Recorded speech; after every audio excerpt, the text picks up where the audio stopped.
Sunday suspense শুধুমাত্র radio Mirchi 98.3 FM এ it's hot. Bangla সাহিত্যের রোমাঞ্চকর কিছু গল্প দিয়ে সাজানো আমাদের এই বিশেষ নিবেদন সানডে সাসপেন্স। আজ আপনার জন্য মনোজ সেনের লেখা শিকার। মনোজ সেন, তার জন্ম 1941 সালে। শিক্ষা জীবন কাটে কলকাতাতেই। লেখাপড়ায় অতি মেধাবী ছাত্র হিসেবে পরিচিত ছিলেন তিনি। ইঞ্জিনিয়ারিং পাশ করে কর্মজীবনে যোগ দেন, আর তার পাশাপাশি চলে সাহিত্য চর্চা। রোমাঞ্চ পত্রিকায় প্রকাশিত হয় তার প্রথম গল্প সরল অঙ্কের ব্যাপার। এছাড়াও লিখেছেন বহু রহস্য রোমাঞ্চ, ভৌতিক গল্প এবং উপন্যাস। এই গল্পটি আমরা নিয়েছি রঞ্জিত চট্টোপাধ্যায় সম্পাদিত নির্বাচিত ভূতের গল্প এই বইটি থেকে। গল্পটি প্রাপ্তবয়স্কদের জন্য। প্রধান চরিত্রে পূর্ণেন্দু, তিলোত্তমা এবং বড়বাবু।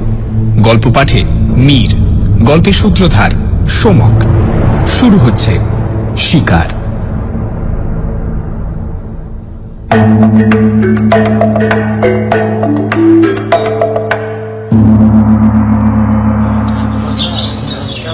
আমি ঘরে ঢুকতেই বুঝতে পারলুম কিছু একটা হয়েছে। সবার মুখ থমথম করছে, বড়বাবুর তো বিশেষ করে। কি হলো রে বাবা, আমি কি কোনো অপরাধ করলুম? এমন জরুরি তলব, আর এখানে এসে এই অবস্থা। দরজার পাশেই কার্তিক দাঁড়িয়েছিল। জিজ্ঞেস করলুম, কি হয়েছে রে কেতু? কার্তিক বলল, বড়বাবু ডেকেছে। হ্যাঁ, যা বলবার উনি বলবেন। তারপর গলা চড়িয়ে বলল, বড়বাবু, বড়বাবু, বিদ্যাসাগর এসেছে। ও বড়বাবু। এখানে আমাকে সবাই বিদ্যাসাগর বলে ডাকে, কারণ আমি অপরাধের মধ্যে MA পাশ করে বসে আছি। বাকি সবাই তো নাম সই করতে গেলে 3টে কলম ভেঙে টেকে একাকার করে, অবশ্য বড়বাবু ছাড়া। তার কথা আলাদা। দেবতা বলে যদি কেউ থাকে তো এই বড়বাবু। এর সঠিক নাম কি, কোথায় থাকেন তা আমরা কেউই জানি না, আমাদের জানবার কথাও নয়। তবে যেখানেই থাকুন সেটা যে স্বর্গ তাতে সন্দেহ নেই। দেবতাদের তো অসংখ্য নাম থাকে, এরও আছে। এসব নিয়ে মাথা আমরা ঘামাইনি, ঘামালে মাথাটা খোয়া যাবার সম্ভাবনাই বেশি। তবে এটুকু জানি, এরকম মানুষ ভূভারতে আর নেই। আমাদের সবাইকে উনি কেবল জীবন দিয়েছেন বললে কম বলা হয়। বলা উচিত বাঁচার মতো করে বাঁচতে শিখিয়েছেন। বিয়ে পাশ করে রাস্তায় রাস্তায় ঘুরে বেড়াচ্ছিলাম। একটা কুলির কাজ পেলে বর্তে যাই, তাও জুটছিল না। বিধবা মা আর ছোট বোনটাকে নিয়ে গড়পাড়ের ভাড়া বাড়ি থেকে উৎখাত হয়ে ভাসতে ভাসতে শেষ পর্যন্ত রাসবিহারীর ফুটপাথে। চোখের সামনে তখন অনন্ত অন্ধকার। তখন গিয়েছিলুম লেক গার্ডেন্স লেভেল ক্রসিং এ রেলে মাথা দিতে। এই কার্তিক আর দেবেন আমায় তুলে এনেছিল। বড়বাবু আশ্রয় দিয়েছিলেন। সে আজ বছর 6 আগেকার কথা। তারপর বোনের ভালো বিয়ে দিলাম। মা মারা গেলে ধুমধাম করে শ্রাদ্ধ করলাম। এখন ভাবছি সল্ট লেকে জমি কিনে একটা বাড়ি করব। তাই বলছিলাম আর কি, বড়বাবু মানুষ নন, দেবতা।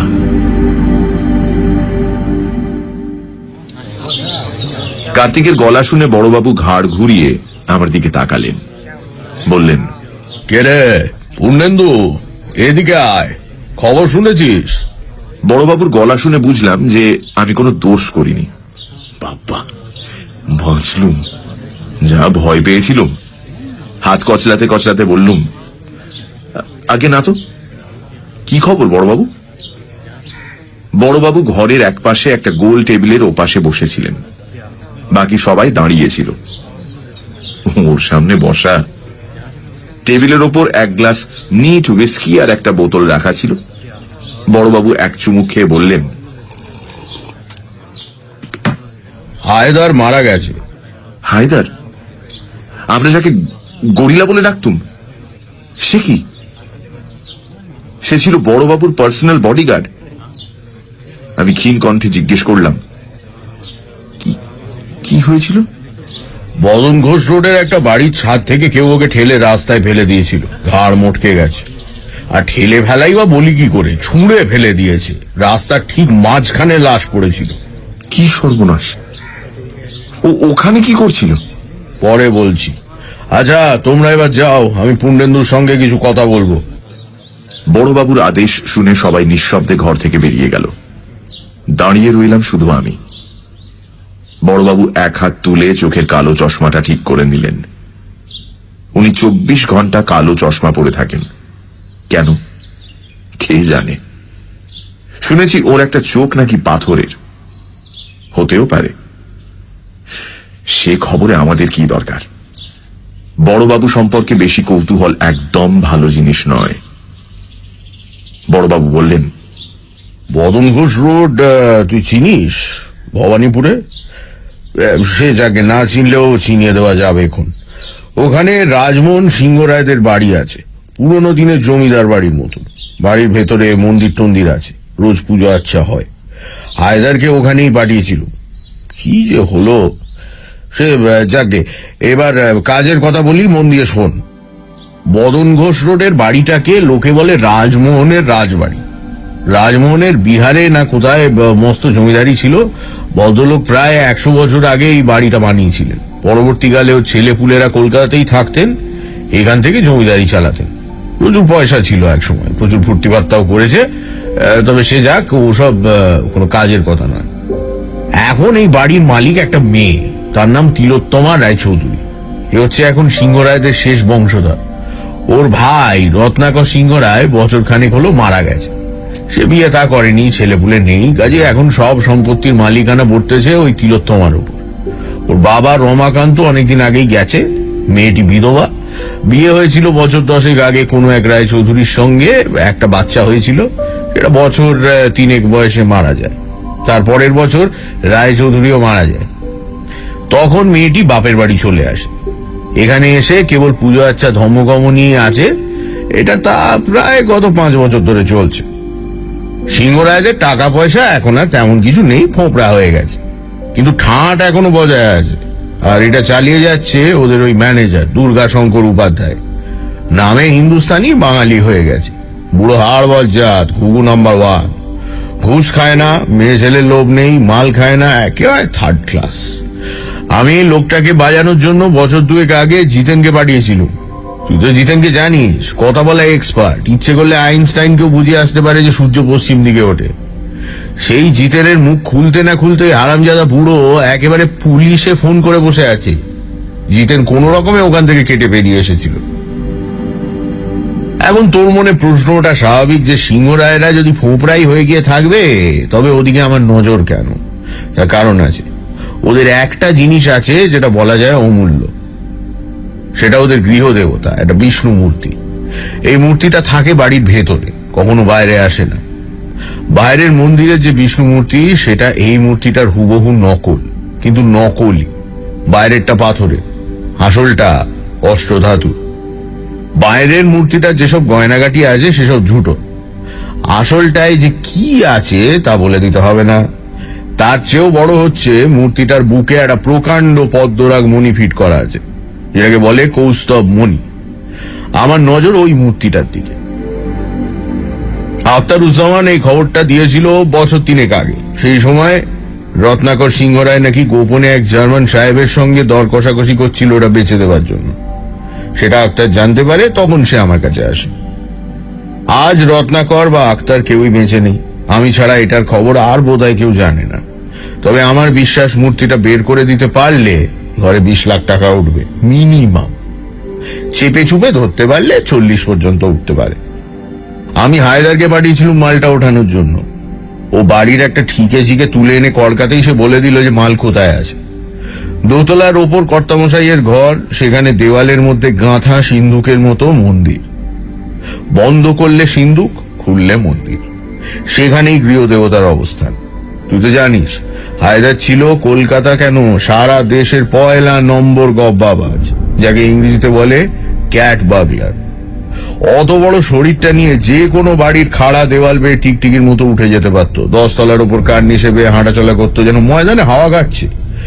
তার পক্ষে দোতলার ওপরে একটা ঘরে ঢুকে ঘুমের ওষুধ স্প্রে করে একটা সিন্দুক ভেঙে মাল বের করে আনা কোনো ব্যাপারই ছিল না। অথচ কিসের থেকে কি হয়ে গেল, হ্যাঁ? ওই বাড়ির যে 3টে দারোয়ান আছে তাদের 7 দিনেই হায়দারকে কাবু করার, তার মানে অনেকগুলো লোক ওখানে হায়দারের জন্য অপেক্ষা করছিল। ও ঢুকতেই সবাই মিলে ওকে কবজা করে ছাদ থেকে নিয়ে গিয়ে ছুঁড়ে ফেলেছে। কিন্তু প্রশ্ন হলো, লোকগুলো জানলো কি করে যে সেই দিনই হায়দার যাবে?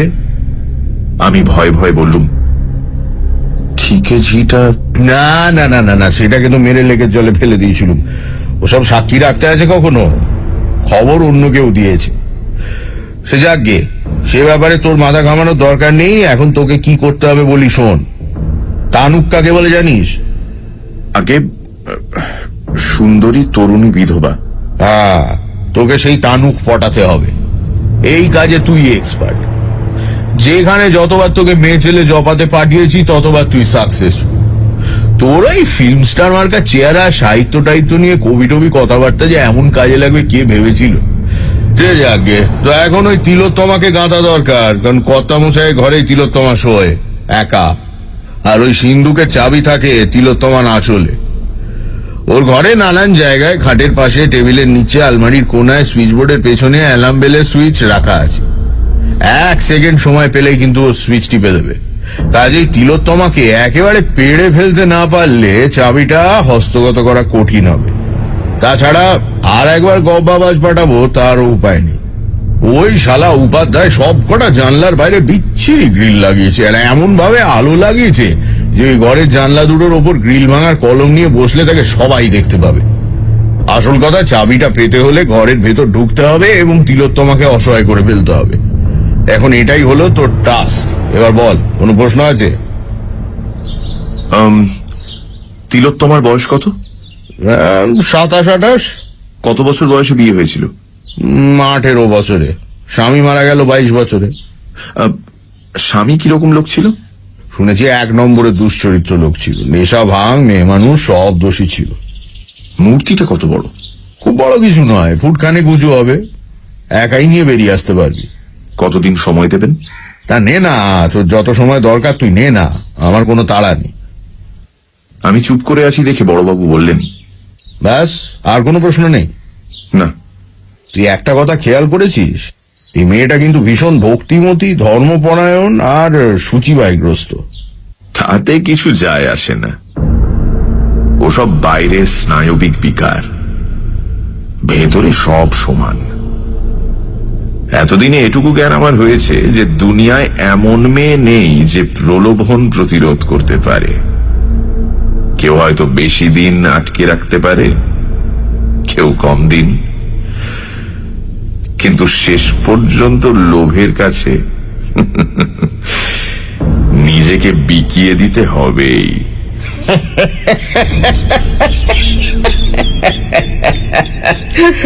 বাজি ছেলে, যা তৈরি হতে শুরু কর। তৈরি হতে মাস 4 সময় লাগলো। প্রথমে প্ল্যানটা ঠিক করা হলো। তিলোত্তমা দুঃখী মানুষ, কতটুকুই বা সুখের মুখ দেখেছে। অতএব আর একজন দুঃখী লোকের প্রতি তার সহানুভূতি চট করে জাগবে, এটাই স্বাভাবিক। এবার সেই সহানুভূতির রাস্তা ধরে তার কাছে এগোতে হবে, আস্তে আস্তে, দুঃখী দুঃখী ভাবে, ভবিষ্যতের সুখের একটা আবছা ছবি আঁকতে আঁকতে। ধীরে ধীরে সেই অলিক ছবিটাকে একটা সত্যিকারের রূপ দিতে হবে। অতএব প্রথমেই চুল আর দাড়ি কাটা বন্ধ করে দেওয়া গেল। যখন সেগুলো বেশ বড় হয়ে উঠল, তখন রোজ শ্যাম্পু করে করে যতদূর সম্ভব রুক্ষ করে তোলা হলো। মাস 2 খাওয়া দাওয়া প্রায় বন্ধ করে দিলাম। কাজ শুরু করার 2 দিন আগে থেকে কুমোর বাড়ির মাটি ঘষে ঘষে চুল দাড়ি এলোমেলো উস্কো খুস্কো করে ফেললাম। তারপর ছেঁড়া প্যান্ট আর শার্ট জোগাড় করে ফেললাম। আমার চেহারা দেখে তো মল্লিকা হেসে অস্থির, বললে, বাপ রে বাপ, পারো তুমি। এমন পোশাকে আর এই চেহারা নিয়ে কোথায় যে যাচ্ছ তুমিই জানো। সেসব তো আবার জিজ্ঞেস করাও বারণ। তবে এতদিন ধরে যখন ঘষা মাজা চলেছে, তখন এবার বেশ বড়সড় কিছু হবে বলেই মনে হচ্ছে। কি গো, তাই না? বলেছি তো, এসব কথা জিজ্ঞেস করা বারণ। তবে এবার দাঁওটা যদি লাগে তোমার কপাল খুলে যাবে, এটুকু বলে দিলাম। বটে, কি হবে আমার? দিগঙ্গনা অ্যাপার্টমেন্টের 3 তলার ফ্ল্যাটটা তোমায় দিয়ে দেব, আমি চলে যাব সল্ট লেকে। ও এই? কেন, পছন্দ হলো না? 1200 স্কোয়ার ফুট, 2টো বেডরুম। 2টো বেডরুম? তবে আর কি, কি হবে আমার 2টো বেডরুম দিয়ে? আচ্ছা, তুমি আমায় বিয়ে করতে পারো না? বিয়ে? তোমাকে? আমি?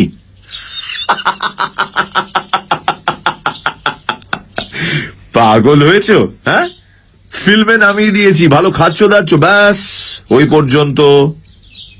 তার বেশি আর হাত বাড়িও না। যাও। আমি জানতাম, আসলে তুমি একটা অমানুষ। তোমার বাইরেটা যেমন সুন্দর, ভেতরটা তেমনি কুৎসিত। তাহলে বিয়ে করতে চাও কেন? বিয়ে করলে তো ভেতর বাহির সব সমান, তখন সেটা সইতে পারবে। তার চেয়ে এখন বাইরেটা নিয়ে আছো, সেটা নিয়েই থাকো। কুৎসিত যেটা, সেটা ভেতরেই থাক। বড়বাবুর সঙ্গে গাড়ি করে গিয়ে রাজমোহনের রাজবাড়ি দেখে এলুম। রাজবাড়ি কিচ্ছু নয়, তবে বেশ বড় বাড়ি। চারিদিকে 8 ফুট উঁচু পাঁচিল, পাঁচিলের মাঝখানে বর্ষার মতো দেখতে লোহার শিক লাগানো চওড়া গেট। গেটের পর মার্বেল পাথর বসানো উঠোন, তার এক পাশে মন্দির, অন্য পাশে বোধহয় অফিস ঘর। গেটের দুপাশে দারোয়ানের বসবার সিমেন্টের চেয়ার, ওপরে সিমেন্টের লাল সবুজ রং করা ছাতা। উঠোনের পেছনে টানা লম্বা দোতলা বাড়ি, সামনে কারুকার্য করা লোহার রেলিং বসানো বারান্দা, ওপরে সবুজ রং করা কাঠের ঝিলমিল। পেছনে সার সার দরজা। কটা ঘর বলা শক্ত। একতলায় বাড়ির মাঝখানে বারান্দায় ওঠার শ্বেত পাথরের সিঁড়ি, দোতলায় ওঠার সিঁড়িটা রাস্তা থেকে দেখা যায় না। বড়বাবু বললেন, গেটের ঠিক সামনে দোতলায় যে ঘরটা দেখছিস, ওটাই কর্তামশাইয়ের ঘর। তিলোত্তমা ওখানেই শোয়। আর একতলায় একদম ডান দিকে ঘরটা ওই হারামজাদা উপাধ্যায়। হ্যাঁ, তাদের লাশ কোথায় পড়েছিল? এই যে আমরা গাড়িটা যেখানে রেখেছি, ঠিক এইখানে। ওই বাড়ির ছাদ থেকে হেদারকে এত দূরে ছুঁড়ে ফেলেছিল? এ তো 10-12 জন তাগড়া লোকের কাজ। হ্যাঁ, তা তো বটেই। খবরটা যে কে ওগড়ালো, সে আগে লোক লাগিয়েছি, 2-1 দিনের মধ্যেই বের করব। তুই তোর কাজ শুরু করে দে, এই নিয়ে ভাবিস নি। যত তাড়াতাড়ি পারিস তিলোত্তমাকে ওড়ানোর চেষ্টা কর, বুঝেছিস? বলে বড়বাবু 2টো সোনা বাঁধানো দাঁত বের করে নিঃশব্দে হাসতে লাগলেন।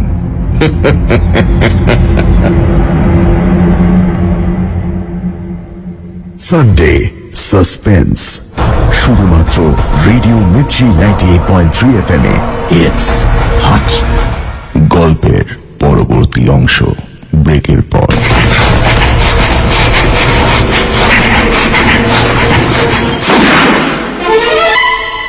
সানডে সাসপেন্স, শুধুমাত্র রেডিও মির্চি 98.3 FM এ। It's hot. সানডে সাসপেন্সে আজ মনোজ সেনের লেখা শিকার। পূর্ণেন্দুকে একটা কাজের ভার দেয় বড়বাবু। ভবানীপুরের সিংহরায়দের বাড়িতে লুকোনো আছে একটা পদ্মরাগ মণিযুক্ত অষ্টধাতুর বিষ্ণু মূর্তি। মূর্তিটা চুরি করতে আগে হায়দার নামে একটি ছেলেকে পাঠিয়েছিলেন তিনি, কিন্তু কিছুদিনের মধ্যেই হায়দারের ঘাড় মটকানো মৃতদেহ উদ্ধার হয় সামনের রাস্তায়। তাই কাজের ভার এবার পূর্ণেন্দুর ঘাড়ে। বাড়ির কর্ত্রী তিলোত্তমা দেবীকে প্রেমের জালে বশ করে সেই মূর্তি তাকে হাতাতে হবে। তারপর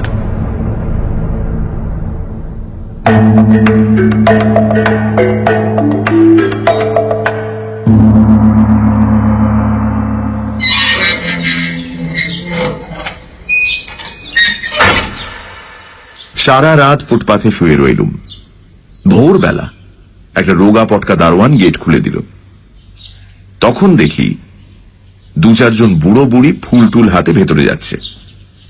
আমিও তাদের সঙ্গে সঙ্গে ভেতরে ঢুকলাম মাথা নিচু করে। মন্দিরটা দেখলাম খুব বড় নয়, আর নেহাত ছোটও নয়। মূল বিগ্রহের ঘরের সামনে একটা বড় সড়ো চৌকো বারান্দা আছে, শ্বেত পাথরে মোড়া। তার 4 কোণে 4টে কারুকার্য করা থামের ওপর একটা ছাদও আছে। আমি সিঁড়ি বেয়ে সেই বারান্দায় উঠে একটা থামে ঠাসান দিয়ে মাটিতে বসে উদাস দৃষ্টিতে বিগ্রহের দিকে চেয়ে রইলাম। আর কোনো দিকে তাকালাম না। কে এলো কে গেল সেদিকে কোনো খেয়ালই নেই। পুরুত মশাই পুজো করলেন, কি সব জলটল ছেটালেন, ভক্তেরা প্রসাদ নিল, আমি কিন্তু বসেই রইলাম। সন্ধেবেলা দারোয়ান এসে আমাকে বাইরে চলে যেতে বলল। আমি বেরিয়ে গেলাম। প্রথম দিন কেউ আমাকে লক্ষ্যই করল না। দ্বিতীয় দিন লক্ষ্য করলেন পুরুত মশাই। টের পেলাম পুজো করছেন, ঘুরছেন ফিরছেন, আর বারবার আমার দিকে তাকাচ্ছেন। আমার কিন্তু কোনো দিকে খেয়াল নেই, দৃষ্টি বিগ্রহের দিকে।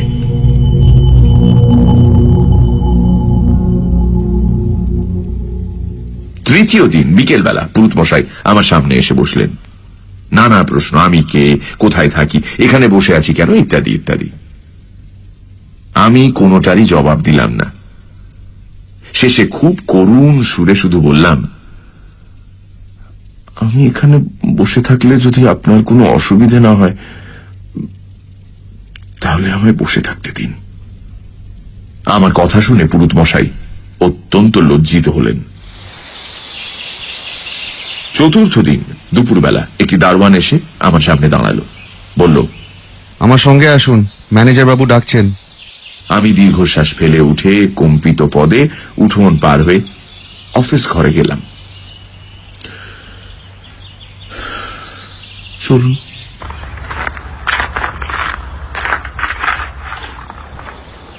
দুর্গা শঙ্কর উপাধ্যায়কে দেখে মনে হলো ম্যানেজার না হয়ে সংস্কৃতের পণ্ডিত হলে মানাতো ভালো। ফর্সা টকটকে রং, পাকা ভুরু, পাকা গোঁফ, মাথায় সামান্য কটি পাকা চুলে ঘেরা প্রকাণ্ড টাক, পরনে সাদা পাঞ্জাবি আর ধুতি। অফিস ঘরের একপাশে একটি অতি প্রাচীন টেবিলের উল্টো দিকে এক অতি প্রাচীন চেয়ারে পিঠ সোজা করে বসেছিলেন। প্রশ্ন করলেন, এই তুমি বাঙালি? আমি নিঃশব্দে ওপরে নিচে মাথা নাড়লাম। তো তুমি রোজ এখানে এসে বসে থাকো কেন? হ্যাঁ, কে তুমি, কি চাও? আমার নাম পূর্ণেন্দু ভট্টাচার্য। আমি এই পর্যন্ত বলে মাথা ঘুরে অজ্ঞান হয়ে মেঝের ওপর পড়ে গেলাম। সময় জানি না, তবে অনেকক্ষণ বাদে জ্ঞান ফেরার পর বললাম, আমি এসব খাবার খাবো? অফিস ঘরের একটা চেয়ারে আমি তখন বসে, চুল দাড়ি তখনও ভিজে। আমার সামনে টেবিলের উপর ভাত আর পঞ্চব্যঞ্জন। আমার সামনে দাঁড়িয়ে উপাধ্যায় আর কয়েকজন কর্মচারী। উপাধ্যায় বললেন, হ্যাঁ, সব খাবে। ডাক্তারবাবু বললেন 3-4 দিন নাকি তোমার খাওয়া হয়নি। আমি নিঃশব্দে কিছুক্ষণ কাঁদলাম।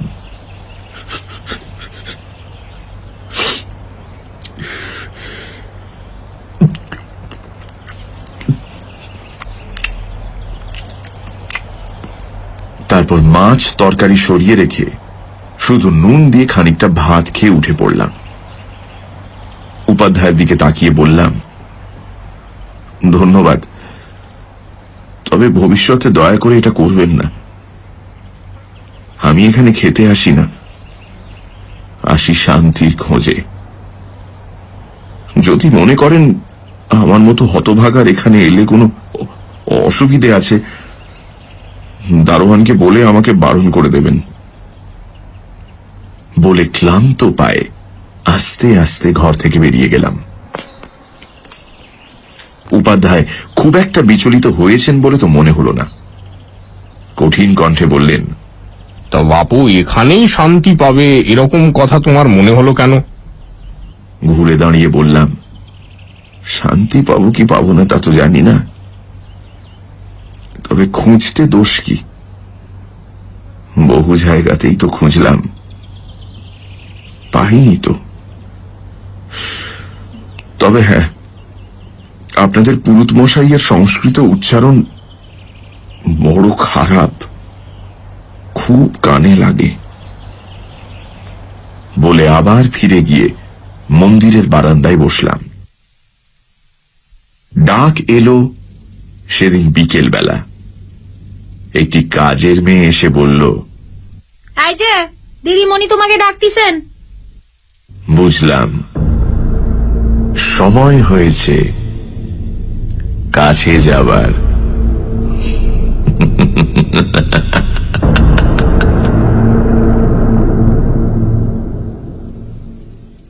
আমাকে যেখানে নিয়ে যাওয়া হলো সেটা মূল বাড়িটার একতলায় একটা অফিস ঘর, মান্ধাতার আমলের মোটা মোটা ফার্নিচার দিয়ে সাজানো। এটাই ছিল কর্তামশাইদের পার্সোনাল অফিস। ঘরটার একপাশে একটা অতিকায় সেক্রেটারিয়েট টেবিল, তারই সামনে দাঁড়িয়েছিল তিলোত্তমা, আমার শিকার। পাশে উপাধ্যায়, আষাঢ়ের মতো গম্ভীর মুখে। শিকারটিকে দেখে বেশ খুশি হলাম। শিকার হওয়ায় তো এমনি, সুন্দরী তো বটেই, কিন্তু কি ব্যক্তিত্ব! কেবল শুভ্র বসনে বা গায়ের রঙে নয়, তপক্লিষ্ট মুখ, ঘন কালো চোখ বা রক্তিম ঠোঁট ঘিরে জলজল করছে একটা শান্ত, দৃঢ় এবং দুর্ভেদ্য জ্যোতি। লম্বা শরীরে সামান্য মেদের ছোঁয়া লেগেছে, কিন্তু তাতে ক্ষতি হয়নি। এমন শিকার না হলে খেলায় আনন্দ কোথায়? বড়বাবুর অত হাসির কারণটা বুঝলাম। তার প্রিয় শিষ্য আমি ওই পাথর কঠিন সৌন্দর্যটা ছিঁড়ে ছিঁড়ে টুকরো টুকরো করছি, সে দৃশ্য কল্পনা করেই ওনার অত পুলক হয়েছিল।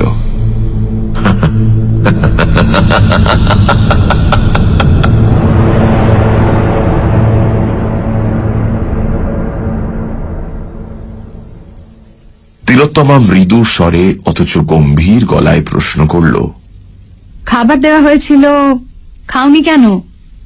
আমি মাথা নিচু করে যথাসাধ্য ক্ষীণ কণ্ঠে বললাম, এসব খাবার আমার পক্ষে খাওয়া সম্ভব নয়। তিলোত্তমা একটু ইতস্তত করে বলল, তোমার নাম শুনলাম পূর্ণেন্দু ভট্টাচার্য, ব্রাহ্মণ। দেখে তো ভদ্র সন্তান বলেই মনে হচ্ছে। পুরুত মশাইয়ের উচ্চারণে ভুল ধরেছ, তার মানে লেখাপড়াও কিছু জানো। তা কত দূর পড়াশোনা করেছ? এমএ পাশ করেছি, ইকোনমিক্সে আর সংস্কৃতে। আমার কথা শুনে তিলোত্তমা বেশ কিছুক্ষণ চুপ করে রইল। বুঝলাম শকটা লেগেছে। তারপর বলল, তুমি মানে আপনি ইকোনমিক্সে এমএ পাশ করে এমন পাগলের মতো চেহারা করে ঘুরে বেড়াচ্ছেন কেন? তার উপর 3 দিন খাননি, এখানেই বা এসে পড়ে থাকছেন কেন? আমি একটা খুব ম্লান হাসি হাসলাম। বললাম, আপনার প্রথম প্রশ্নের উত্তর আমার পাগল হয়ে যেতে আর বেশি বাকি নেই। দ্বিতীয় প্রশ্নের উত্তর, আমি 7 দিন খাইনি। আর তৃতীয় প্রশ্নের উত্তর হচ্ছে, আমার মতো অভাগা বিশ্বস্রষ্টার মন্দিরে আসে একটু শান্তির জন্য, অথচ যেখানেই যাই সেখানেই বড় গোলমাল, বড় ঠেলাঠেলি, বড্ড নোংরামি। এই একটা মন্দির যেখানে চেঁচামেচি নেই, দর কষাকষি নেই, তপবনের মতো এই জায়গাটা গম্ভীর, সংযত, উদার।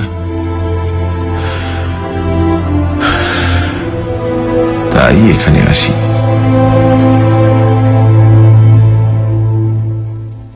চট করে চোখ তুলে দেখে নিলাম তিলোত্তমার মুখের রেখাগুলো নরম হয়ে এসেছে। হতেই হবে। আবার একটু চুপ করে থেকে বলল, কি হয়েছে আপনার? আমি আবার সেই পাণ্ডুর হাসিটি দিলাম। বললাম,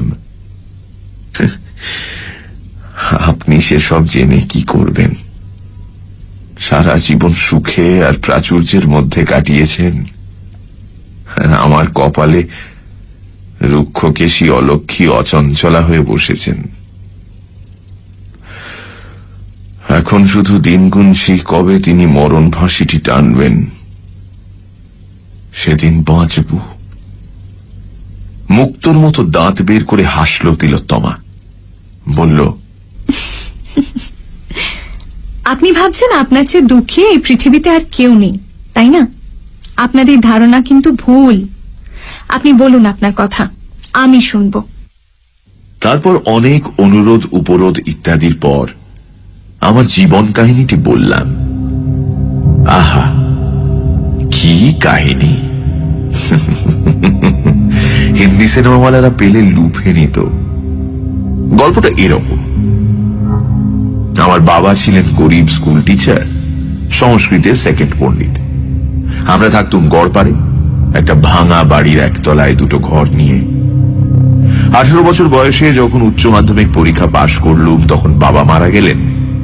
বাড়িওয়ালা শ্রাদ্ধের পরদিন আমাদের ঘাড় ধরে বাড়ি থেকে বের করে দিলেন। এ পর্যন্ত সত্যি ঘটনা। তারপর আমি মা আর ছোট বোনকে নিয়ে গিয়ে উঠলাম মধ্য কলকাতার এক বস্তিতে। সারাদিন কখনো কুলিগিরি করে, কখনো ছোট ছোট মাল বিক্রি করে অতি কষ্টে সংসার চালাতে চালাতেও রাস্তার আলোয় পড়াশোনা করে বিএ পাশ করলাম। তখন একটা চাকরি পেলাম একটা ওষুধের কারখানায়, কেরানির কাজ, অ্যাকাউন্টস ডিপার্টমেন্টে। 500 টাকা মাইনে। এত টাকা জীবনে কখনো দেখিনি। উত্তরপাড়ায় একটা 2 কামরার ঘর ভাড়া করে সেখানে সবাই মিলে উঠে গেলাম। মা জোর করে ধরে বিয়ে দিয়ে দিলেন। বউ অত্যন্ত গরিব ঘরের মেয়ে, বিধবার গলার কাঁটা, দেখতেও আহামরি কিছু নয়। তারপর কয়েকটা মাস কাটলো স্বপ্নের মতো। সুখ আর আনন্দ যেন উপচে পড়তে লাগলো।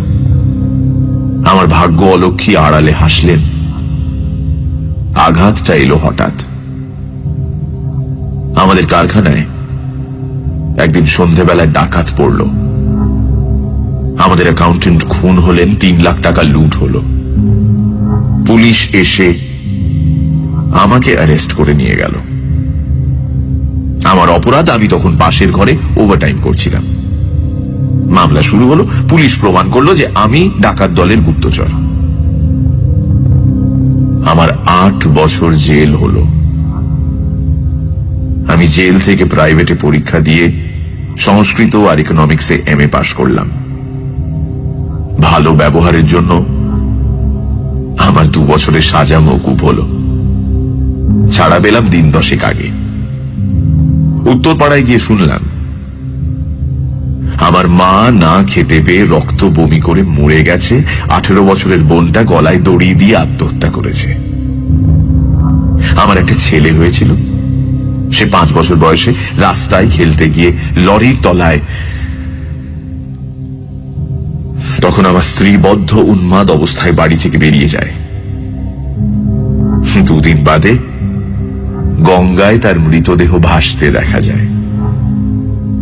ফলে আজ আমি এই পৃথিবীতে সম্পূর্ণ একা, অসহ্য যন্ত্রণার স্মৃতি বুকে নিয়ে মৃত্যুর অপেক্ষা করছি। আমার জীবন শেষ হয়ে গিয়েছে। এই হেন গল্প শুনলে চোখে জল আসবে না। পৃথিবীতে এরকম মেয়ে বোধহয় কেউ নেই। তিলোত্তমারও তাই হলো। কেবল উপাধ্যায়ের ভাবলেশহীন মুখ দেখে মনে হলো না যে তার কিছুমাত্র মানসিক বিকার ঘটেছে।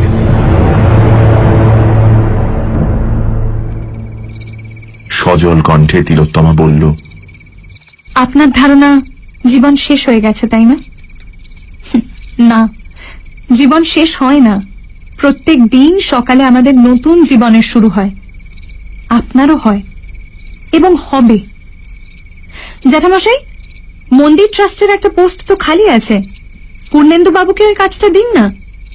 উনি চাকরিও করবেন, মন্দিরেরও দেখাশুনো করবেন। উপাধ্যায় কঠিন গলায় বললেন, অজ্ঞাত কুলশীলস্য বাসদেয়ং না কসাচিত। হ্যাঁ, অজ্ঞাত কুলশীল ব্যক্তিকে কখনো আশ্রয় দেবে না, তার উপরে জেল খাটা আসামি। আশ্রয় তো দূরস্থান, তার মুখদর্শনও পাপ। দিদিমণি, আপনার চাকরি আপনারই থাক। আর ওর যদি আপত্তি থাকে তাহলে কাল থেকে আমাকে আর দেখতেও পাবেন না। কেবল আপনার কাছে দুটো সহানুভূতির কথা শুনে গেলুম, এই স্মৃতিটি মৃত্যু পর্যন্ত মনে থাকবে। এবার তাহলে অনুমতি দিন। না, দাঁড়ান, যাবেন না। জ্যাঠামশাই, ওর যদি কোনো অসৎ উদ্দেশ্য থাকতো তাহলে জেল খাটার অংশটুকু তো না বললেই পারতেন, তাই না? আর অজ্ঞাত কুলশীল হবেন কেন? ওর বাড়ির ঠিকানা আর অফিসের ঠিকানায় খোঁজ নিয়ে দেখুন না। উনি যা যা বলছেন তার মধ্যে যদি কোনো ফাঁকি থাকে তাহলে সেটা প্রমাণ হয়ে যাবে।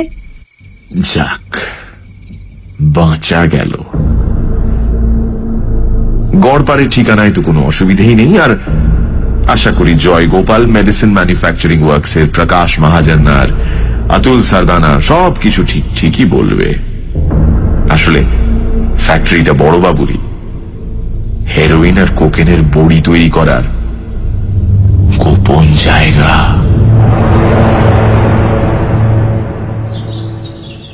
আমার বাসস্থান ঠিক হলো উপাধ্যায়ের পাশের ঘরে।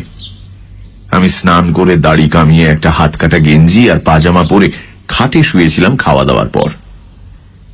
3 দিন উপোসের পর খাওয়াটা মন্দ হলো না। হঠাৎ দুজনের পায়ের আওয়াজ শুনলাম। তাড়াতাড়ি একটা সঞ্চয়িতা খুলে মুখের সামনে ধরলাম। গভীর মনোযোগ। দরজা খোলাই ছিল। পর্দা সরিয়ে প্রথমে ঘরে ঢুকলেন উপাধ্যায়, তার পেছনে তিলোত্তমা। আমি যেন হঠাৎ টের পেলাম, এইরকম ভাব করে বইটা তক্তপোষের ওপর ফেলে তাড়াতাড়ি উঠে দাঁড়ালাম। তিলোত্তমা এক নজরে বইটা দেখল, তারপর আমার দিকে তাকালো। এক মুহূর্তের জন্য হলেও ওর চোখ দুটো বিস্ফারিত হয়ে উঠল। সে চোখে বিস্ময় এবং আরো একটা কিছু। বিকেলবেলার নোংরা ছেঁড়া জামা কাপড় পরা, উস্কো খুস্কো চুল দাড়িওয়ালা পাগলের মতো চেহারার লোকটার ভেতর থেকে যে এরকম একটা কিছু বেরিয়ে আসতে পারে, সেটা যে সে ভাবতেই পারেনি, সে বিষয়ে আমার কোনো সন্দেহ নেই। আমাদের দুজনের চোখ সেই এক মুহূর্তের জন্য আটকে গেল। তারপরেই চোখ নামিয়ে তিলোত্তমা জিজ্ঞেস করল, আপনার কোনো অসুবিধে হচ্ছে না তো? আমি যেন ওর গলায় একটা অতি ক্ষীণ কম্পন শুনতে পেলাম। আমিও প্রবল বিনয়ের সঙ্গে বলে উঠলাম, না দিদিমণি, কিচ্ছু না। উপাধ্যায় মশাই ভাড়ার থেকে জামা কাপড় দিয়েছেন, খাওয়াও খুব ভালো হয়েছে। আমি কাল থেকে কাজ শুরু করব। ভালো বলে হঠাৎ ঘুরে তিলোত্তমা ঘর থেকে বেরিয়ে গেল। পেছন পেছন আষাঢ়ের মতো মুখ করে গেলেন উপাধ্যায়। পায়ের শব্দ শুনে বুঝলাম দুজনে গিয়ে ঢুকলেন পাশের ঘরে।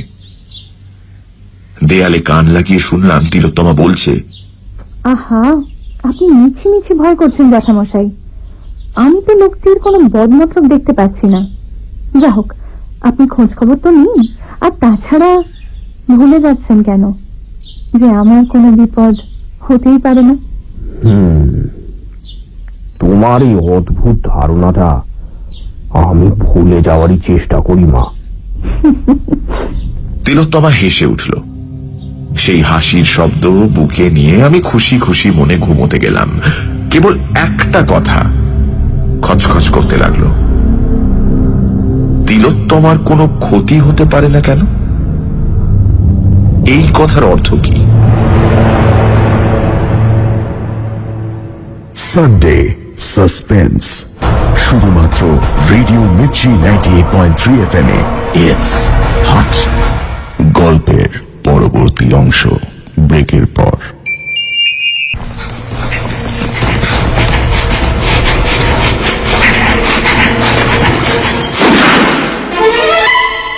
সানডে সাসপেন্স, শুধুমাত্র রেডিও মির্চি 98.3 FM এ। It's hot. সানডে সাসপেন্সে আজ মনোজ সেনের লেখা শিকার। রাস্তার এক দুঃখী ভিখারি সেজে সিংহরায়দের বাড়িতে ঢুকে পড়ে পূর্ণেন্দু। নানা মিথ্যে কথা এবং অভিনয়ের ছলে খুঁজে পায় তিলোত্তমা দেবীর সহানুভূতি। দুর্গাশঙ্কর এই ব্যাপারে তিলোত্তমাকে সাবধান করতে গেলে তার সন্দেহ হেসে উড়িয়ে দেয় তিলোত্তমা। সে নিশ্চিত এই বাড়িতে তার কোনো বিপদ হতে পারে না। তারপর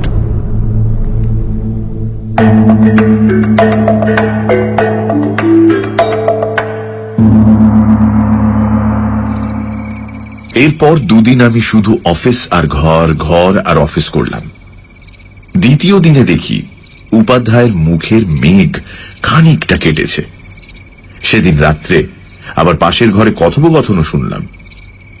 উপাধ্যায় বলছিলেন, ছেলেটা সত্যি কথাই বলেছে মা। হ্যাঁ, তবু বলবো আমাদের সাবধানে থাকা দরকার। জেলে থাকতে কত রকম লোকের সংস্পর্শে এসেছে তার তো ঠিক ঠিকানা নেই।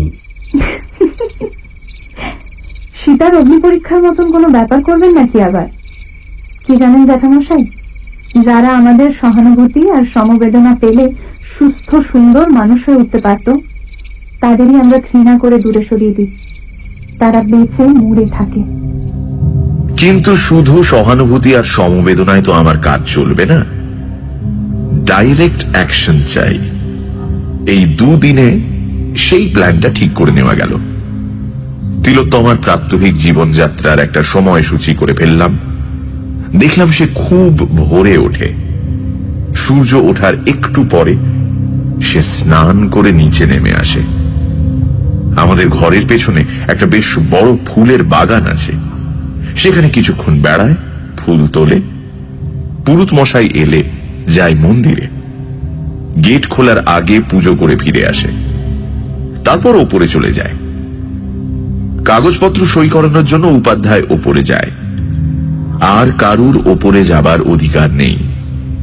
শুনলাম সারাদিন তিলোত্তমা নাকি হয় পুজো আচ্চা করে, নয়তো লাইব্রেরি ঘরে বসে পড়াশোনা করে। উপাধ্যায়ের আদেশে রাত 9টার মধ্যে আমাদের শুয়ে পড়তে হয়, কিন্তু দেখেছি অনেক রাতেও তিলোত্তমার ঘরে আলো জ্বলে। সকাল থেকেই শুরু করা গেল প্ল্যানের প্রথম পর্ব। 3-4 দিন বাদে একদিন ভোরবেলা সিন্ধু ভৈরবীতে বাঁধা একটা মীরার ভজন গাইতে শুরু করলাম। কাহা সে আয়ে বদরা হো ঘুলতা যায় কজরা, কাহা সে আয়ে বদরা। জানলার পর্দাটা সামান্য ফাঁক করে রাখলাম তিলোত্তমার উপর গানের এফেক্টটা কি হয় সেটা দেখবার জন্য। আমার গলা ভালো, বড়বাবুর কৃপায় ওস্তাদ বাদল মিয়ার কাছে রীতিমতো তালিম নিয়েছি।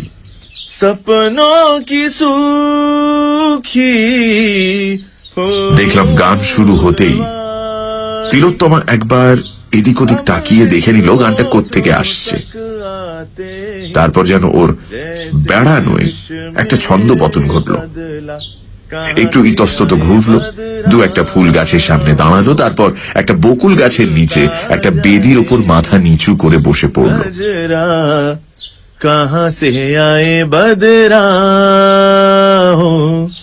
স্থির অকম্পিত দেহে আমার গান শুনতে লাগলো।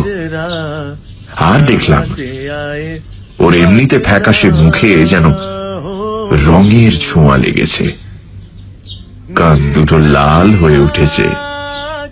একটু বাদে একটি কাজের মেয়ে এসে কি যেন বলল, বোধহয় বলল যে পুরুত মশাই অপেক্ষা করছেন। তখন সে তাড়াতাড়ি উঠে ফুলের সাজিতে যেমন তেমন কতগুলো ফুল তুলে তাড়াতাড়ি বাগান ছেড়ে চলে গেল। अमृत होठों तक आते ही जैसे আমি অবশ্য গানটা চালিয়েই গেলাম।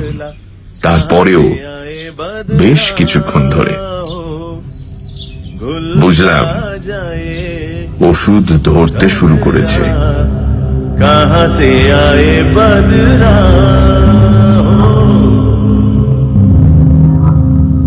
এরপর 4-5 দিন এই গানই চলল। কখনো আহির ভেরো, কখনো ললিত, কখনো বা বিভাস। রোজই সেই এক দৃশ্য, বকুল গাছের নিচে শ্বেত পাথরের মূর্তির মতো তিলোত্তমা। ভাগ্যিস রোজ এই সময় উপাধ্যায় গঙ্গা স্নানে যান। তিনি থাকলে যে কি হতো কে জানে। এরপর প্ল্যানের দ্বিতীয় পর্ব, দূরত্বটা সরিয়ে দিয়ে কাছাকাছি আসার প্রচেষ্টা। মালিদের সঙ্গে কথা বলাই ছিল। একদিন কাক ভরে উপাধ্যায় গঙ্গা স্নানে বেরিয়ে যাওয়ার সঙ্গে সঙ্গে আমি একটা খাকি শর্টস পরে খালি গায়ে একটা কোদাল কাঁধে বাগানে বেরিয়ে গেলাম আর মাটি কোপাতে শুরু করলাম।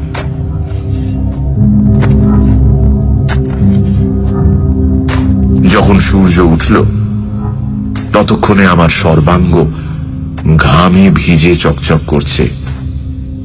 সবকটা মাসল অবলীলায় খেলে বেড়াচ্ছে। তিলোত্তমার আসার পথের দিকে পেছন করে আমি এক মনে মাটি কোপাতে লাগলাম।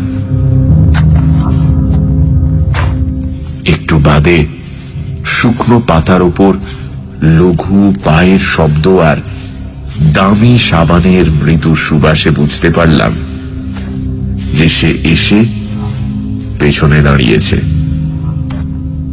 কয়েকটি রুদ্ধশ্বাস মুহূর্ত, তারপরেই আমি যেন হঠাৎ টের পেয়ে ঘুরে দাঁড়ালাম।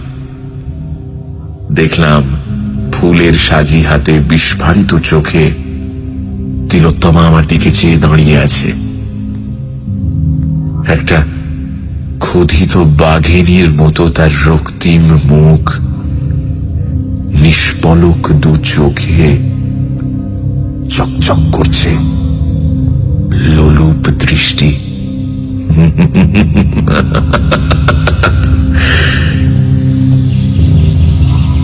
আমি খুব অল্প সময় সেই দৃশ্যটা উপভোগ করে বলে উঠলাম, আরে দিদিমণি, আপনি কখন এলেন? দেখিনি তো। আমার প্রশ্নের জবাব পেলাম না। তিলোত্তমার চটকা ভেঙে একটু কাঁপা কাঁপা গলায় বলল,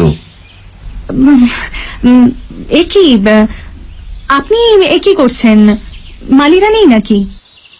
আমি আমার খ্যাতনামা রমণী মোহন হাসিটি হেসে বললুম, থাকবে না কেন, তবে ওদের আসতে একটু দেরি আছে। আমি ওদের কাজটা একটু এগিয়ে রাখছি। এতে স্বাস্থ্যও ভালো থাকবে, মনও ভালো থাকবে। জানেন, জেলে থাকার সময় আমি বাগান করা শিখি। আমি শান্ত শিষ্ট হয়ে থাকতুম বলে বোধহয় ওরা আমাকে কঠিন কাজ না দিয়ে ওই বাগানের কাজ দিয়েছিল। আজ আমি এ কাজে কিন্তু এক্সপার্ট। আপনি জেলের কথা ভাবেন কেন? আরে ও কথাটা ভুলে যান। মনে করুন ওই জীবনটা আপনি ফেলে এসেছেন চিরকালের জন্য। মন ভালো করতে বই পড়েন না কেন? ভালো বই পাবো কোথায়? এদিকে ধারে কাছে কোথাও তো লাইব্রেরি আছে বলে জানি না। লাইব্রেরি আছে, এ বাড়িতেই আছে। আমার ঠাকুরদার আর বাবার কালেকশন। আমার পুজো হয়ে গেলে ওপরে যাব যখন, তখন আসবেন, আপনাকে দেখিয়ে দেব। আপনি যত খুশি বই ওখান থেকে নিয়ে পড়ুন, কিন্তু এসব কাজ করবেন না। আপনি বারণ করলে কখনো করবো না দিদিমণি। তবে আমার যে বাগান করতে খুব ভালো লাগে। বেশ, তাহলে করুন। আর শুনুন, আমাকে দিদিমণি বলে ডাকবেন না, মানে উত্তমাদি বলে ডাকবেন না হয়? আচ্ছা, উত্তমাদি, তাই হবে।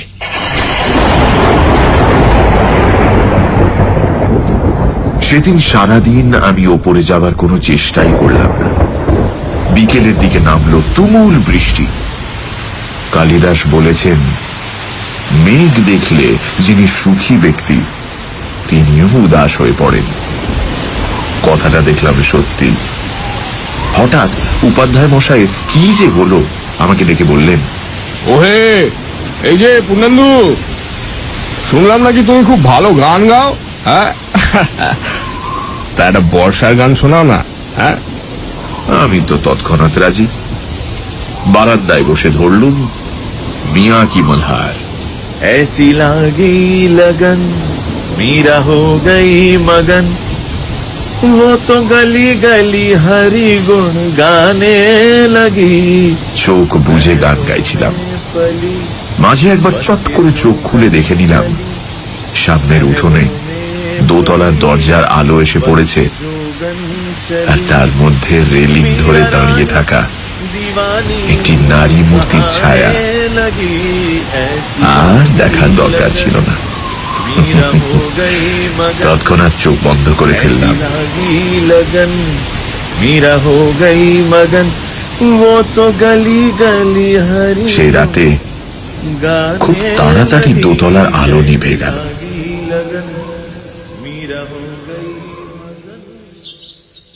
তার পরদিন দেখি উপাধ্যায়ের মুড খুব ভালো।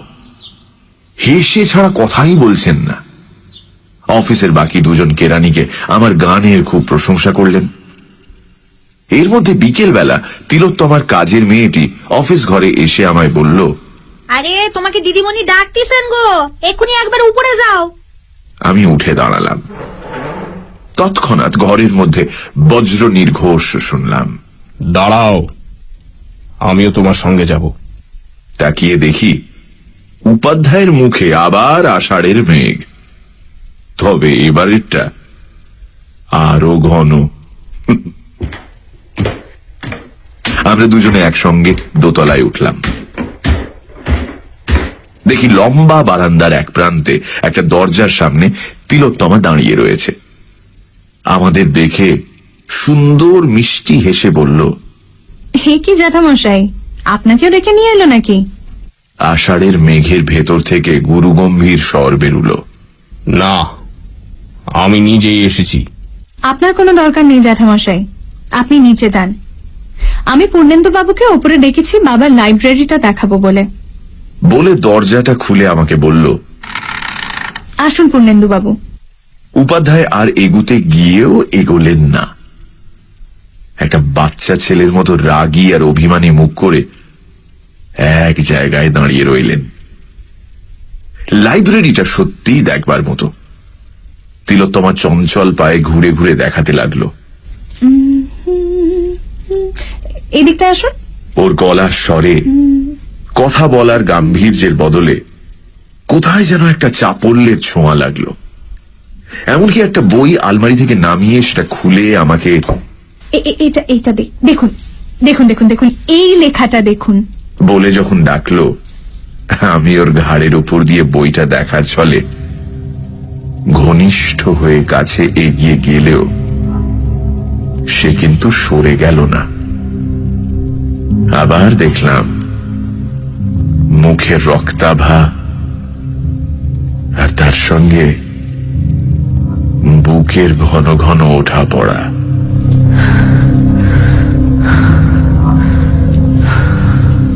আমি বইটা হাতে নিয়ে বললাম, চমৎকার, এটা আমি নি। তিলোত্তমা ঘাড় কাত করলো, কিন্তু কোনো শব্দ করলো না। আমি ঘর থেকে বেরিয়ে এলাম।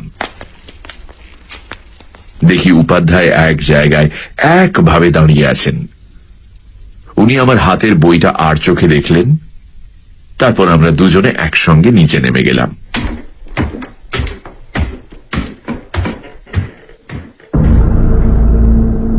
বড়বাবু ঠিকই বলেছিলেন, তিলোত্তমার মতো মেয়েকে ভাঙতে হলে 3 জায়গায় আঘাত হানা দরকার, শরীরে, মনে আর বুদ্ধিবৃত্তিতে। সে কাজটি বেশ সুচারুরূপে করা গেছে বলেই তো মনে হচ্ছে। ওই শুভ্র, কঠিন আর পবিত্র মূর্তিটা দিব্যি নড়বড়ে হয়ে এসেছে। এবার একটা ঠেলা দিলেই হুড়মুড় করে মুখ থুবড়ে পড়বে তাতে কোনো সন্দেহ নেই। তবু আরো কিছু সংবাদ সংগ্রহ করা দরকার। সাবধানের মার নেই তো। সেই কারণে পরদিন সকালে বাগানে তিলোত্তমার পাশাপাশি হাঁটতে হাঁটতে জিজ্ঞেস করলাম, আপনি যে একেবারে একা দোতলায় থাকেন, আপনার ভয় করে না? ভয় করবে কেন? নিচেই তো আপনারা আছেন। তাছাড়া আমার মনে হয় ঘরের মধ্যে একটি কাজের মেয়েকে নিয়ে শোয়াচ্ছে একা শোয়া অনেক বেশি নিরাপদ। তা হলেও একটা দারোয়ান যদি বারান্দায় শুয়ে থাকতো। কোনো দরকার নেই। তাছাড়া দোতলায় কেউ শুতে চায় না, ওদের নাকি ভয় করে। খুব সাহস আপনার না? খুব। বলে এমন ভাবে হাত নাড়ল যে সেই হাত আমার নগ্ন বুকের ওপর দিয়ে যেন ওর অজান্তেই বুলিয়ে গেল। এরপর প্রায় 1 মাস ধরে চলল আমার গান, সকালে একসঙ্গে বাগানে বেড়ানো, লাইব্রেরির বই এনে পড়া। আমি দোতলায় যাই বিকেলবেলা, যখন অনেক সময় তিলোত্তমা সেখানে থাকে না। ধীরে ধীরে উপাধ্যায়ের মুখের মেঘ আবার কেটে যেতে লাগলো, কারণ বাহ্যত তিলোত্তমা আর আমার মধ্যে প্রভু ভৃত্যের সম্পর্ক, আর সেরকম দূরত্বই তিনি দেখতে লাগলেন। অথচ তার চোখের আড়ালে আমাদের ঘনিষ্ঠতা যে বেড়েই যাচ্ছে সে কথা তিনি বুঝতেই পারলেন না। আমি ইতিমধ্যে তিলোত্তমার ছোটবেলা থেকে বিয়ের আগের প্রায় সব ঘটনাই শুনে ফেলেছি। তারপরের কোনো ঘটনা শুনিনি ঠিকই, কিন্তু এটুকু শুনেছি যে সে অংশটা নিষ্ঠুর দুঃখের। দুটি দুঃখী হৃদয় কাছাকাছি এসেছে। মাঝে মাঝে এই দুঃখেরও যে শেষ হতে পারে, ভবিষ্যতে যে সুখ থাকতে পারে, এহেন আভাস ইঙ্গিতও দেওয়া হয়েছে। এমনকি আমাকে পুনরায় বিবাহ করতে অনুরোধ করা হয়েছে, এবং যে আমাকে বিয়ে করবে সে যে একটি অত্যন্ত ভাগ্যবতী মেয়ে সে কথাও বলা হয়েছে। অবশেষে একদিন সকালে বাগানে বেড়ানোর সময় বললাম, আপনি কেবল আমাকে বলেন কেন? আপনারই কি জীবন শেষ হয়ে গেছে? কেন আপনি এই দুঃখের বোঝা বয়ে বেড়াবেন? কেন আপনি নতুন করে জীবন শুরু করছেন না? দূর, আমি তো বুড়ি হয়ে গেছি। উত্তমাদি, আপনি বুড়ি? হায় ভগবান, আপনি আমার চেয়ে অনেক অনেক ছোট। কিন্তু কই, আমি তো নিজেকে বুড়ো বলে ভাবি না। আপনাকে যখনই দেখি কি মনে হয় জানেন? কাহারে হেরিলাম, সে কি স্বপ্ন, সে কি মায়া, এ কি অনিন্দ সুন্দর কায়া। আমার যদি সামর্থ্য থাকতো, এই সম্পত্তি আর বৈধব্যের জাঁতাকল থেকে আমি আপনাকে জোর করে তুলে নিয়ে যেতাম বাইরে আলোয় মুক্তিতে। তিলোত্তমার মুখটা কেমন যেন হয়ে গেল। চাপা গলায় বলল, কে বলেছে তোমার সামর্থ্য নেই? বলি, হঠাৎ দ্রুত চঞ্চল পায়ে মন্দিরের দিকে চলে গেল।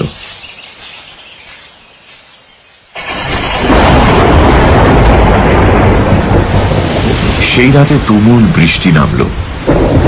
ঘন ঘন বাজ পড়ার শব্দে চারদিক যেন কেঁপে উঠতে লাগলো। আমরা তাড়াতাড়ি খেয়ে নিলাম, তাড়াতাড়ি শুয়েও পড়লাম। একটু বাদে দেয়ালে কান লাগিয়ে শুনি উপাধ্যায় মশাইয়ের প্রবল নাক ডাকা শুরু হয়ে গেছে।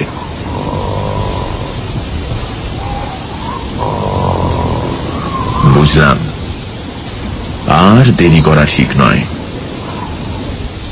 আজই রজনীতে হয়েছে সময়।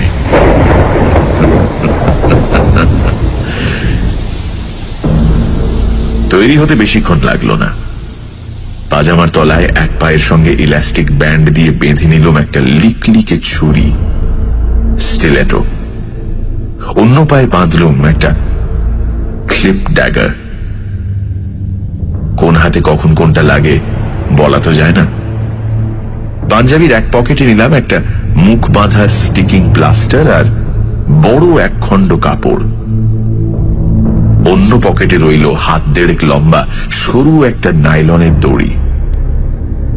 তারপর লাইব্রেরি থেকে আনা যে বইটা তখন পড়ছিলাম সেটা হাতে নিয়ে ওপরে রওনা হলাম। একটা ব্যাপারে অন্তত নিশ্চিন্ত ছিলাম যে আমার আজকের এই নৈশ অভিসারের কথা কারুর পক্ষে জানা সম্ভব নয়।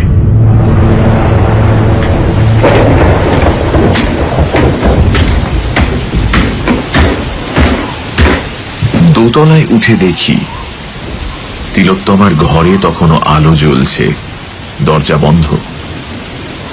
ভালোই হলো। আমি পা টিপে টিপে ওর ঘরটা পার হয়ে লাইব্রেরি ঘরের দরজাটা ইচ্ছে করে একটু শব্দ করে খুলে ভেতরে ঢুকলাম আর আলোটা জ্বালিয়ে দিলাম। তার একটু পরেই তিলোত্তমার ঘরের দরজা খোলার শব্দ পেলাম। তৎক্ষণাৎ আমি পেছন ফিরে বইটা আলমারিতে রাখতে ব্যস্ত হয়ে পড়লাম। তার প্রায় সঙ্গে সঙ্গে তিলোত্তমার দরজায় এসে দাঁড়ালো।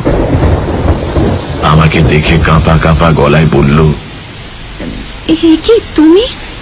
মানে আপনি এত রাতে? বইটা রাখতে এসেছিলাম উত্তমাদি। আমি কাল ভোরে এই বাড়ি ছেড়ে চলে যাচ্ছি। তিলোত্তমা দুপা ভেতরে ঢুকে এলো, বলল, সে কি?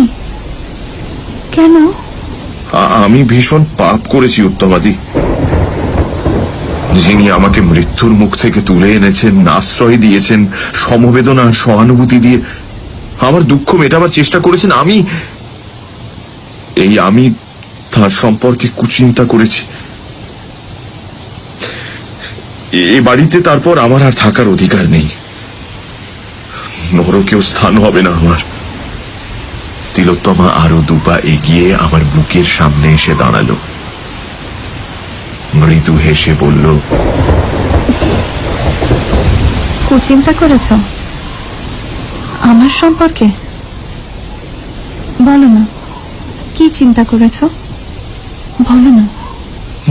না না উত্তমাদি, সে কথা আমি বলতে পারবো না।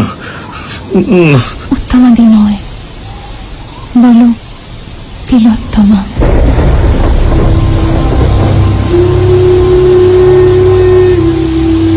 আমি তৎক্ষণাৎ প্রবল আলিঙ্গনে ওকে জড়িয়ে ধরে বলতে লাগলাম,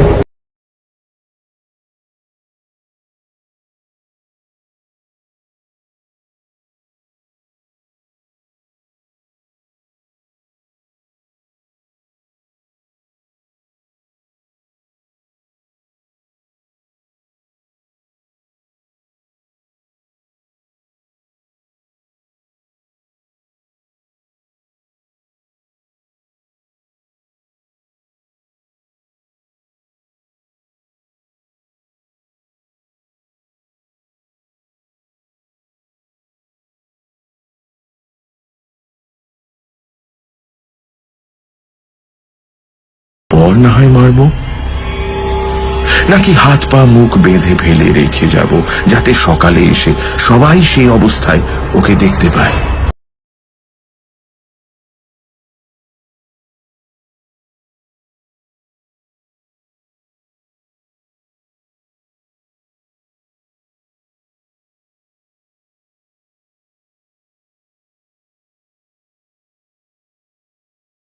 তখন আমি দু হাতে ওকে কোলে তুলে নিয়ে শোবার ঘরের দিকে রওনা দিলাম। তিলোত্তমা আমার হাতের উপর নববধূর মতো থরথর করে কাঁপতে লাগলো আর বিড়বিড় করে কিসব যেন বলতে লাগলো। আমাকে শক্ত করে ধরো, আমাকে ছেড়ে যাবে না তো? ওসব আমি আজকাল আর শুনি না। সব মেয়েই দেখেছি এরকম সময় একই কথা বলে। এতদিন বাদে কাউকে এত কাছ থেকে পেলাম আমি।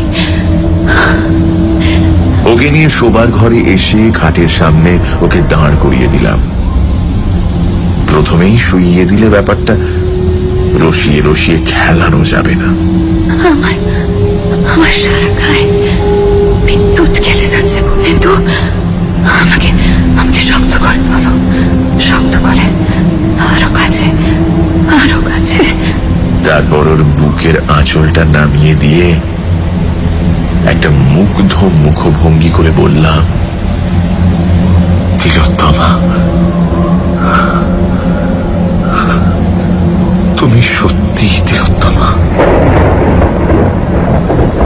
এরকম একটা বোকা বোকা কথা শুনেও তিলোত্তমা কিন্তু রেগে গেল না, বরং লজ্জা ভরা মুখ তুলে আধ বোঝা চোখে বলল, দরজাটা দরজাটা বন্ধ করে দাও প্লিজ। বলে দরজার দিকে তাকিয়েই একটা আর্তনাদ করে উঠে তাড়াতাড়ি আঁচলটা বুকে তুলে দিল। আমার প্রথমেই মনে হলো বন্দুক হাতে উপাধ্যায় দরজায় এসে দাঁড়িয়েছেন। আমি একটু সামনে ঝুঁকে যাতে চট করে পা থেকে একটা ছুরি খুলে নিতে পারি দরজার দিকে ঘুরে দাঁড়ালাম। হরি হরি, কোথায় উপাধ্যায়? দেখি বছর তিনেকের একটা ফর্সা গোলগাল মেয়ে ঘরে ঢুকেছে। মেয়েটির নিষ্পাপ মুখ, এক মাথা কোঁকড়া কোঁকড়া চুল, বড় বড় কালো চোখ, আর পরনে একটি কুটোও নেই। আবার কে রে বাবা, কার মেয়ে? আমি সহাস্যে তিলোত্তমার দিকে চেয়ে বললুম, এই কে গো? তিলোত্তমা কিন্তু হাসল না, নিষ্পলক বিস্ফারিত চোখে মেয়েটির দিকে চেয়ে বলল, ও শিখা, ও শিখা। শিখা আবার কে? ওর নাম হওয়া উচিত ছিল ঝামেলা। দেখি ওকে এখন তাড়ানো যায় কিনা।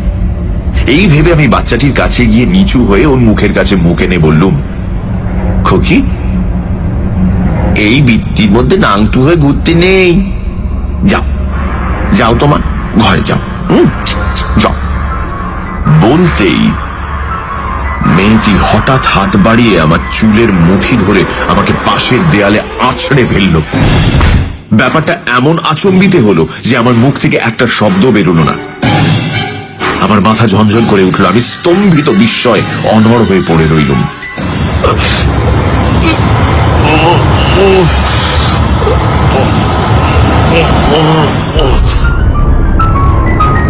তখন শুনতে পেলাম তিলোত্তমার চাপা গলার হাহাকার। তুই কেন এলি? আজ কেন এলি তুই? তোর বাবা যখন আমার গলা টিপে মারতে গিয়েছিল তখন আমি মনে মনে তোকে ডেকেছিলাম, তুই এসেছিলি। গুন্ডাগুলো যখন আমায় ধরতে এসেছিল তুই এসেছিলি।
এটাকে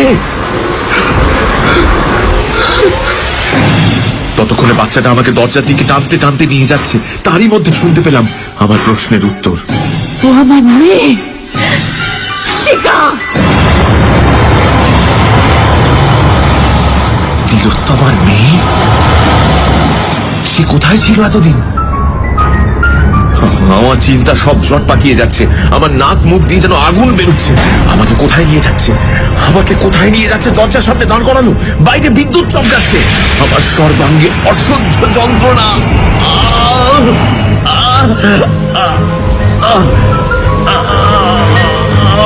আমি পালাতে চাই, এখান থেকে পালাতে চাই। হঠাৎ আমার পেছনে একটা প্রচন্ড আঘাত লাগলো।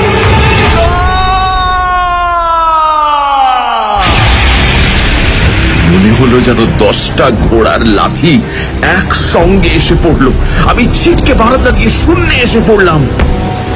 আমার তপ্ত শরীরে ঠান্ডা বৃষ্টির ধারা অমৃত রসের মতো লাগলো। হঠাৎ মনে পড়লো, তিলোত্তমার মেয়ে। বড়বাবু তো বলেছিলেন সে প্রায় 7 বছর আগে মারা গেছে। বড়বাবু তো মিথ্যে কথা বলেন না। বড়বাবু দেবতা, বড়বাবু দেবতা, বড়বাবু দেবতা। নিচের জলে ভেজা পিচের রাস্তাটা বিদ্যুৎ বেগে আমার দিকে উঠে আসছে। ওখানেই হায়দার পড়েছিল না? আমিও সশব্দে ওখানেই গিয়ে পড়লাম। মট করে আমার ঘাড়টা ভেঙে গেল।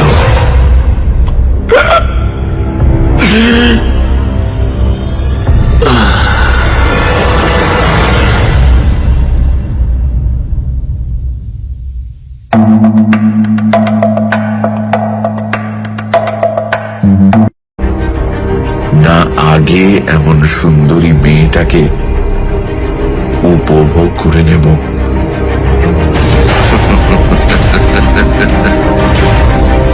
তারপর না হয় মারব, নাকি হাত পা মুখ বেঁধে ফেলে রেখে যাব যাতে সকালে এসে সবাই সেই অবস্থায় ওকে দেখতে পায়।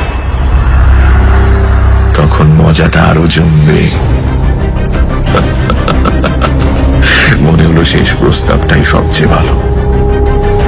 সবাই দেখুক পবিত্রতার কি হাল হতে পারে। তখন আমি 2 হাতে ওকে কোলে তুলে নিয়ে শোবার ঘরের দিকে রওনা দিলাম। তিলোত্তমা আমার হাতের উপর নববধূর মতো থরথর করে কাঁপতে লাগলো আর বিড়বিড় করে কিসব যেন বলতে লাগলো। আমাকে শক্ত করে ধরো, আমাকে ছেড়ে যাবে না তো। ওসব আমি আজকাল আর শুনি না। সব মেয়েই দেখেছি এরকম সময় ওই একই কথা বলে। এতদিন বাদে কাকে এত কাছ থেকে পেলাম আমি। ওকে নিয়ে শোবার ঘরে এসে খাটের সামনে ওকে দাঁড় করিয়ে দিলাম। প্রথমেই শুইয়ে দিলে ব্যাপারটা রসিয়ে রসিয়ে খেলানো যাবে না। আমার সারা গায়ে বিদ্যুৎ খেলে যাচ্ছে, কিন্তু আমাকে শক্ত করে ধরো, শক্ত করে, আরো কাছে, আরো কাছে। তারপর ওর বুকের আঁচলটা নামিয়ে দিয়ে একটা মুগ্ধ মুখভঙ্গি করে বললাম, তিলোত্তমা, তুমি সত্যি তিলোত্তমা। এরকম একটা বোকা বোকা কথা শুনেও তিলোত্তমা কিন্তু রেগে গেল না, বরং লজ্জা ভরা মুখ তুলে আধ বোঝা চোখে বলল,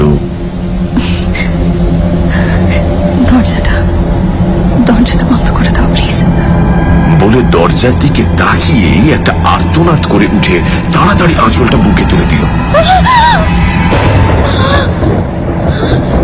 আমার প্রথমেই মনে হলো বন্দুক হাতে উপাধ্যায় দরজায় এসে দাঁড়িয়েছেন।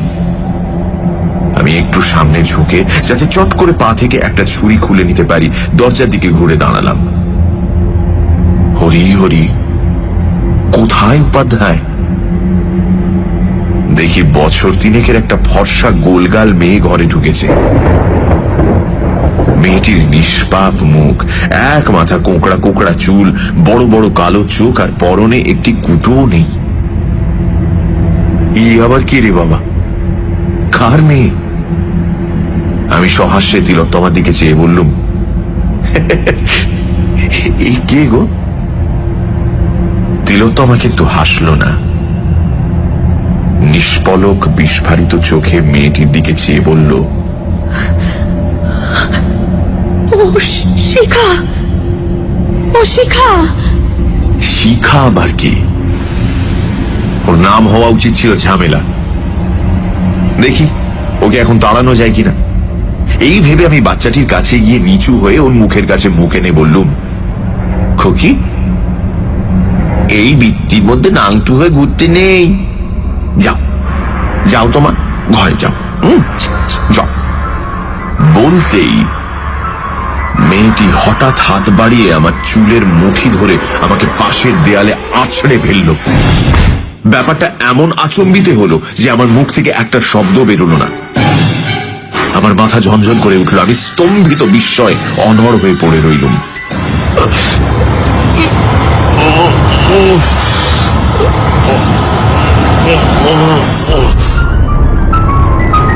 তখন শুনতে পেলাম তিলোত্তমার চাপা গলার হাহাকার।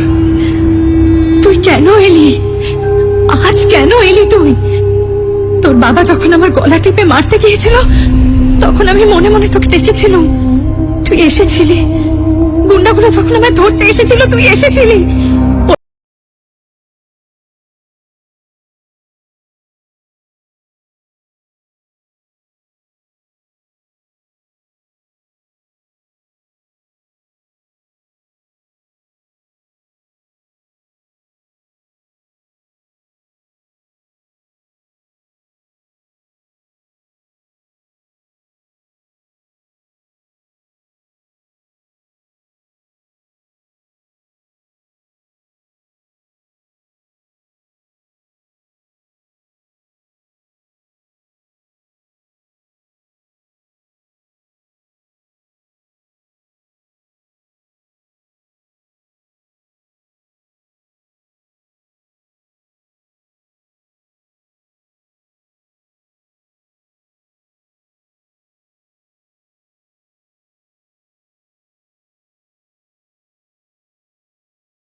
ততক্ষণে বাচ্চাটা আমাকে দরজার দিকে টানতে টানতে নিয়ে যাচ্ছে।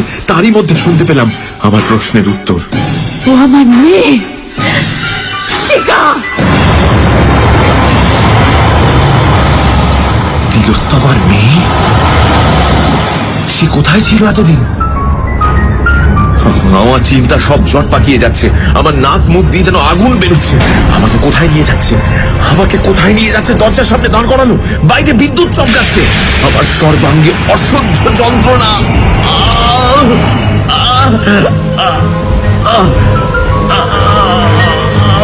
আমি পালাতে চাই, এখান থেকে পালাতে চাই।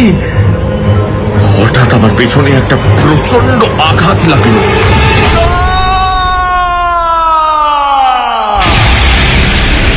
মনে হলো যেন 10টা ঘোড়ার লাথি একসঙ্গে এসে পড়লো। আমি ছিটকে বারান্দা দিয়ে শূন্যে এসে পড়লাম। আমার তপ্ত শরীরে ঠান্ডা বৃষ্টির ধারা অমৃত রসের মতো লাগলো। হঠাৎ মনে পড়লো, তিলোত্তমার মেয়ে। বড়বাবু তো বলেছিলেন সে 7 বছর আগে মারা গেছে। বড়বাবু তো মিথ্যে কথা বলেন না। বড়বাবু দেবতা, বড়বাবু দেবতা,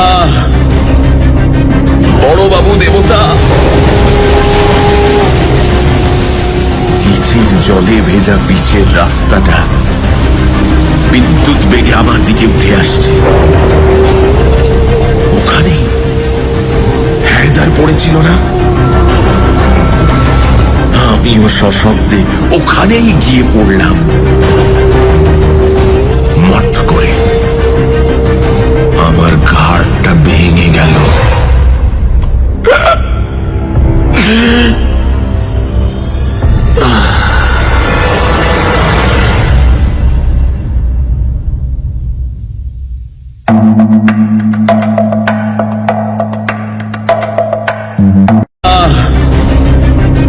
বড়বাবু দেবতা। পিচের জলে ভেজা পিচের রাস্তাটা বিদ্যুৎ বেগে আমার দিকে উঠে আসছে। ওখানেই হায়দার পড়েছিল না?